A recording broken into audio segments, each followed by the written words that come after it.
We work mainly in Malawi, Africa. More specifically, we're working in the town of Mzuzu. Mzuzu is to the far north in Malawi. There's about 500,000 people there, in and around that whole area. 15 years ago, my wife and I traveled to Malawi on a mission trip. And during that time, my wife worked in a makeshift clinic, and there were hundreds and hundreds and hundreds and hundreds of patients. They saw approximately 300 patients a day. In 2007, while I was teaching at Upper Columbia Academy, we traveled back. In that mission trip, we also did evangelistic meetings where the students preached. We did another clinic, we did another VBS, and we also started building projects. VBS was pretty fun. It was pretty crazy sometimes just because of a lot of kids. There was about 3,000 at the end of the week, and in the beginning there was like 300, so it expanded a lot. I got started in Africa in '07 on the first mission trip that I took, and I just have to say Malawi grabbed a piece of my heart, and it just keeps pulling me back.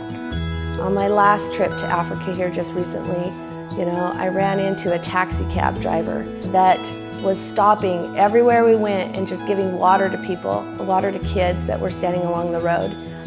There's good people everywhere, and God just keeps putting those people in our path that open up doors, that give us the avenue to be able to help other people. So whether you're helping in Africa or in your community, it's just so important that you listen to the calling that God has for you and answer it.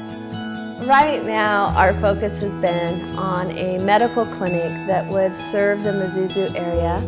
And we have the building, but we are trying to do the finish work and get supplies inside the building. We had an 80-year-old that walked 4 hours to come and see us, 3 days in a row. This is a great need that the people have, especially because this is an area that has been just devastated by the AIDS epidemic and malaria.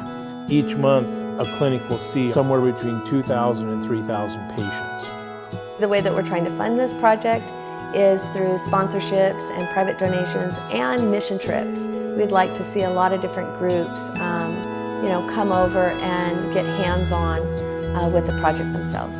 And when I got back, I was just like, there's so much stuff. We have so much stuff in this house. It's so important to not take things for granted. It won't be just the finishing of the clinic that we're working towards. We have plans already to build more schools on that same property. Having 400 students right off the bat has just been tremendous. So there'll be about 1,100 students in that school from first grade up through 12th grade. We'd also like to do agricultural projects and some wells that need to be dug. We want to give them the ability to sustain their own community.